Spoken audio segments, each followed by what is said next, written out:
آپ نے یہ بھی کہا کہ عمران خان نے ماضی میں یہ کہتے رہے کہ دو ملک میں دو قانون نہیں ہو سکتے کہ غریب کے لیے اور امیر کے لیے اور ہو. اگر ایک اسی قانون کے تحت جس کے تحت سابق جو سیاسی رہنما تھے یا جو اس وقت حکومت میں یہ لوگ نیب نے گرفتار کیے 3 سال 2.5 سال 2 سال انہیں گرفتار رکھا انہوں نے جی چوں تک نہیں کی. اسی نیب نے ابھی اس نیب کے حالانکہ بال کافی قطرے جا چکے ہیں جی انہیں گرفتار کیا تو خان صاحب نے ادھر مچا دیا. آپ یہ دیکھیں کہ کور کمانڈر ہاؤس سے لے کے عام تاجر تک مسجد سے لے کے بازار تک کسی عام گاڑی سے لے کے ایمبولینس تک ریڈیو پاکستان پشاور کی عمارت سے لے کے مویشی منڈی تک کوئی چیز محفوظ نہیں رہی. اب یہ تخمینہ جو نقصان کا ہے وہ آئے گا تو پتہ لگے گا کتنے اربوں روپے کا یہ نقصان ہوا ہمارا. ہم معاشی صورتحال جو پہلے ہی بڑی ابتر ہے ہمیں آئی ایم ایف آنکھیں دکھا رہا ہے ہم زر مبادلہ کے ذخائر ہمارے گر رہے ہیں اور ہمیں دیوالیہ ہونے کا بار بار کہا جا رہا ہے. ہوں ایسے حالات میں پرتشدد احتجاج اور پی ٹی آئی کی قیادت کی طرف سے اس احتجاج کو یہ نہیں کہ وہ اس سے مریض ذمہ ہوتے ہیں بلکہ اس احتجاج کو انہوں نے لیڈ کیا ہے. ان کی آڈیوز ان کی ویڈیوز آ چکی ہیں جس میں پنجاب میں آپ دیکھیں گے کہ اعجاز چودھری ہیں ڈاکٹر یاسمین راشد ہیں باقی لوگ ہیں وہ لیڈ کر رہے ہیں اور وہ کہہ رہے ہیں کہ کور کمانڈر ہاؤس تک پہنچے. فوجی تنصیبات کو نشانہ بنایا گیا شہداء کے ماڈل کو جلایا گیا جہازوں پہ جو ان کے لگے ہوئے تھے ان کو جلایا گیا مطلب کوئی کسر انہوں نے نہیں چھوڑی جس میں جو انہوں نے تباہ نہ کیا. تو اس کے بعد عدالت کا ایک مجرم کے ساتھ جو رویہ ہے وہ بڑا حیران ہے. ہوں ایسے لوگوں کے خلاف جیسے آج مولانا نے اپنی پریس کانفرنس میں بھی فرمایا چلو کہ اس یہ پر دہشت گردی ابھی بڑا بات کریں چھوٹا. گے.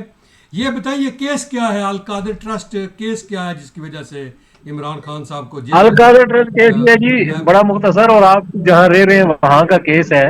جی کیس یہ ہے کہ ملک ریاض صاحب جو ایک ٹائکون ہے بزنس ٹائکون انہوں نے یہاں سے 50-60 ارب روپیہ منی لانڈرنگ کے ذریعے برطانیہ منتقل کیا. ٹھیک برطانیہ کی جو کرائم ایجنسی ہے اس نے اس کا سراغ لگا لیا اور انہوں نے حکومت پاکستان سے رابطہ کیا کہ آپ کے ملک سے یہ اتنی بڑی رقم یہاں منتقل کی گئی ہے منی لانڈرنگ کی گئی ہے. ٹھیک تو حکومت پاکستان ان کا ہم یہ حکومت پاکستان نے کہا ٹھیک ہے وہ رقم واپس کی جائے. جو وہ رقم جو ہے نا جو رقم تھی جی وہ انہوں نے واپس کی لیکن وہ خان صاحب نے کیا کیا کہ وہ رقم جو 50-60 ارب تھا وہ رقم قومی خزانے میں جمع کرانے کے بجائے سپریم کورٹ میں کوئی ملک ریاض صاحب کا ایک جرمانہ تھا 160 ارب کا یا کتنے کا جو کراچی میں انہوں نے لوگوں کی زمینوں پہ قبضہ کیا تھا سرکاری بھی اور غریب لوگوں کی زمینوں پہ اچھا اس پر سپریم کورٹ نے ان پہ جرمانہ عائد کیا تھا کہ آپ یہ رقم قومی سپریم کورٹ میں جمع کرائیں. ٹھیک تو خان صاحب نے یہ کیا کہ وہ جو برطانیہ سے رقم آئی وہ رقم انہوں نے اس مد میں سپریم کورٹ میں جمع کرا دی. مطلب ہے ملک ریاض صاحب کو ریلیف دیا ہوں جو انہوں نے اپنی جیب سے جمع کرانا تھا وہ جو انہوں نے منی لانڈرنگ کے لیے باہر بھیجا تھا اس رقم کو انہوں نے سپریم کورٹ میں جمع کرا دیا.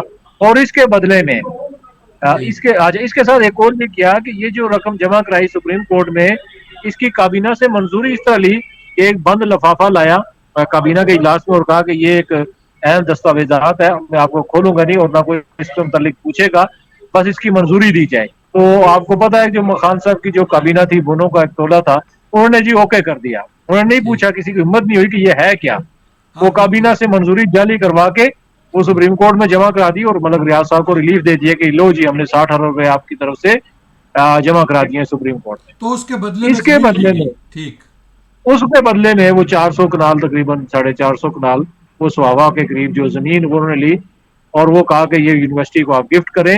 اس جو مالیت اس کی جو اس وقت تھی وہ اس سے کئی گنا کم بلکہ وہ گفٹ کے طور پہ انہوں نے لی.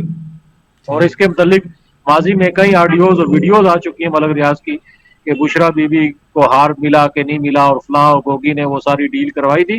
اور اس کے ٹرسٹی پہلے تو 6 لوگ بنے زلفی بخاری تھا بابر اوان تھا اور کچھ اور لوگ تھے لیکن آخر میں خان صاحب اور بشرا بی بی صرف رہ گئے. وہ جو ایک یونیورسٹی بنائی جا رہی تھی اس کے جو ٹرسٹی ہیں وہ اس وقت صرف 2 لوگ ہیں جس میں ایک خان صاحب کا تو نام آتا ہے وہاں اور ایک بشرا یونیورسٹی بی بی. بنی ہے یا کوئی اس کی یونیورسٹی ہاں بن جی چکی یونیورسٹی کچھ بنی ہے کچھ عمارت اس کی تعمیر ہو گئی ہے لیکن وہ ایک بیابان علاقہ ہے ٹھیک ویران جگہ ہے. آپ بھی جب جاتے ہیں اپنے علاقے کی طرف آپ نے دیکھا ہوگا مدینہ سے آگے گزریں گے مدینہ اور سواوا کے درمیان جو وہ پہاڑی ٹیلے سے ہیں وہاں پہ وہ یہ جگہ ہے. اچھا اچھا اچھا، تو ٹھیک ٹھیک. یوں یہ ایک کرپشن، کئی طرح کی کرپشن ہے، اور نیب کا یہ بڑا جینون کیس ہے، یہ کوئی جھوٹ نہیں ہے، کوئی فراڈ نہیں ہے، اور ایک بہترین کیس ہے. اگر اس کی لیکن انویسٹیگیٹ ہوگا. نیب نے 8 دن کا جو ہے وہ ان کا ریمانڈ لیا ہوا تھا، تو عدالت نے ان کو ریلیف کس طرح دے دیا کہ آپ جو ہے وہ اس طرح کریں کہ ان کو جو ہے 10 دن کی چھٹی دی ہے؟ ہماری پاکستانی عدالتیں اس وقت وہ خان صاحب کو متعلق ریلیف دینے میں اتنی کوئی آگے جا چکی ہیں کہ اگر انہیں یہ پتہ چل جائے کہ آج خان صاحب کو نیند نہیں آئی ہے تو شاید وہ اس پہ بھی سو موٹو لے لیں گی. اور اگر انہیں یہ پتہ چل جائے کہ آج خان صاحب کا کوئی ہاضمہ خراب ہے تو ہو سکتا ہے سپریم کورٹ یا اسلام آباد ہائی کورٹ یا لاہور ہائی کورٹ وہ بھی اس پہ نوٹس لے لیں گے. حد سے تجاوز کیا ہے انہوں نے، سپریم کورٹ نے بھی، ہائی کورٹ نے بھی، اور ججوں نے یہ ثابت کیا ہے کہ وہ انصاف کے مسند پر نہیں بیٹھے، وہ ایک جماعت کے کارکن کے طور پہ کام کر رہے ہیں. اور جس طرح سے انہیں آج آپ نے دیکھا ہائی کورٹ نے کہا کہ جو مقدمہ نہیں بھی بھرا اس میں بھی آپ ان کو گرفتار نہ کریں، نہ کریں. مطلب کوئی حد ہوتی ہے. ایک مثال دے رہا ہوں چھوٹی سی کہ ابھی اسلام آباد ہائی کورٹ سے مطلب خان صاحب نکلے ہیں، اور خان صاحب نکلتے ہوئے ان کی گاڑی کسی کو کچل دیتی ہے، اس پہ بھی مقدمہ نہیں بنے گا. بالکل. مطلب یہ یہاں تک ریلیف دے دیا گیا کہ انصاف کی وہ مثال قائم کی گئی کہ جو شاید ہی گزشتہ 70-80 سالوں میں یا دنیا کے کسی ایسے ملک میں بھی ایسی مثال ہو جہاں پہ قانون ہے نہیں، جو بنانا ریپبلک ہے. تو یہ جو نقصان ہوا ہے، چلو عدالت نے ان کو تو بری کر دیا، کم از کم عدالت اسٹیٹ کے نہیں بری متعلق تو نہیں کیا، لیکن ان کو ضمانت دے دی ہے. بری وقتی تو ان کو گھر بھیج دیا نا، ضمانت دے دیا، جی وقتی جی ان کو گھر بھیج دیا. لیکن عدالت نے اسٹیٹ کے متعلق کیا سوچا ہے؟ جو اسٹیٹ کا نقصان ہوا ہے وہ کون پورا کرے گا؟ یہ اسلام آباد ہائی کورٹ نے اسٹیٹ کا سوچا ہے نا جی. انہوں نے یہ کہا ہے کہ یہ جو 9 مئی کے بعد جو کچھ ہوا ہے جی اس پہ بھی کوئی آپ کاروائی نہ کریں. مطلب یہ ہے کہ یہ جو جلاؤ گراؤ ہوا ہے جی اس پہ بھی اگر خان صاحب پہ کوئی مقدمہ ہے تو آپ ان کے خلاف کاروائی نہیں کر سکتے. نہیں کر سکتے. یہ کیا ہے عدالت نے، اور کیا کر رہا تھا عدالت نے؟ پھر میاں ہم گل اس پر انا للہ و انا الیہ راجعون پڑھ سکتے ہیں، اور کیا کر سکتے ہیں؟ یار وہ آپ بدماشی دیکھیں عدالتوں کی اور ججوں کی کہ مطلب ہے اس پہ کیا کہیں آپ. ایک عام آدمی سے اگر جا کے پوچھیں گے تو اگر وہ کوئی انصاف پسند تھوڑی سی اس میں عقل و شعور ہوگا وہ بھی کہے گا یار ایسا ریلیف اگر ملنا شروع ہو جائے عدالتوں سے تو ہمارے پاکستان میں تو جیلیں خالی ہو جائیں گی ایک دن میں. اچھا، یہ اور ایک جو بات اب جو آپ نے پہلے کی تھی کہ ایک طرف پی ٹی آئی جو ہے وہ سڑکوں پر ہے، دوسری طرف آج لندن سے جناب نون لیگ کے چیئرمین جناب میاں نواز شریف صاحب جو کہ باہر بیٹھے ہوئے ہیں. کم از کم اب حالات ایسے ہیں، ان کو ملک میں جانا چاہیے، ایسے حالات میں ان کو بھی باہر نکلنا چاہیے. آپ ملک جا کر یہ کریں. بہرحال اس پر بات کریں گے، لیکن پہلے یہ بتائیں کہ یہ انہوں نے بھی آج کہا ہے کہ جی ہم عدالتوں کے خلاف جو ہے وہ سڑکوں پر آئے، اور پی ڈی ایم کے سربراہ جو ہے مولانا فضل الرحمان انہوں نے بھی کہا ہے کہ پیر کے روز تمام لوگ نکلیں، ہم جو ہے وہ انج کر دیں گے. کیا ہوگا؟ آپ اس بارے میں کچھ بتائیں. پہلی بات تو یہ ہے جی قریشہ میاں صاحب کو واپس آنا چاہیے، وہ ایک لمبا موضوع ہے، لیکن مسئلہ یہ ہے عدالتوں سے انہیں ریلیف نہیں ملے گا جو خان صاحب کو ملا ہے. اور جب وہ ظاہر جائیں سی گے بات ہے جو ہی ملک میں جگہ بات یہ ہے کہ اگر آپ باہر رہیں گے تو پھر تو مل ہی نہیں سکتا نا. جب آپ جائیں گے، نہیں وہ جو جب برابر کا جوڑ اب شروع ہوا ہے تو آپ بھی جائیں. جب دیکھتے ہیں کہ عدالتیں کیوں نہیں دیتی آپ کو انصاف، اگر ایک آدمی کو مل رہا ہے تو آپ بھی تو اسی کیٹیگریز میں آتے ہیں نا. نہیں وہ دیکھیں ان کا جو قانون ہے اس کے مطابق تو ان کو سزا ہو کے ان کو اندر جیل میں جانا پڑے گا. جی بالکل اور جو جانا پڑے گا. قانون میں تبدیلی کی تھی حکومت نے کوشش کی تھی وہ چیف جسٹس بندیال صاحب نے اس پہ نوٹس لے کے وہ ڈمپ کر دیا ہے وہ فائل ہی. اب جہاں تک ہے پی ڈی ایم کے سربراہ مولانا فضل الرحمان صاحب کا احتجاج کا اعلان کیا، انہوں نے پیر کو بھی سپریم کورٹ کے سامنے دھرنے کا اعلان کیا ہے. تو یہ دیکھیں یہ اب میرے خیال میں حکومت کو اس کے پیچھے کھڑا ہونا پڑے گا. ٹھیک حکومت کے پاس کوئی راستہ نہیں ہے کہ وہ پی ڈی ایم کے اس احتجاج سے الگ ہو سکے، ٹھیک کیونکہ حکومت نے بل بھی پاس کر کے دیکھ لیے، حکومت نے قراردادیں بھی لا کے دیکھ لی، حکومت نے ججز کو بھی ٹچ کر کے دیکھ لیا، حکومت نے بار کونسلیں بھی کر کے ان کو بھی استعمال کر کے دیکھ لیا، حکومت نے فوج بھی استعمال کر کے دیکھ لی، حکومت نے باقی طریقے سے جو میسیجز دینے تھے وہ کر کے پیغامات دے کے دیکھ لیے. ججز نے ان کی نہیں مانی.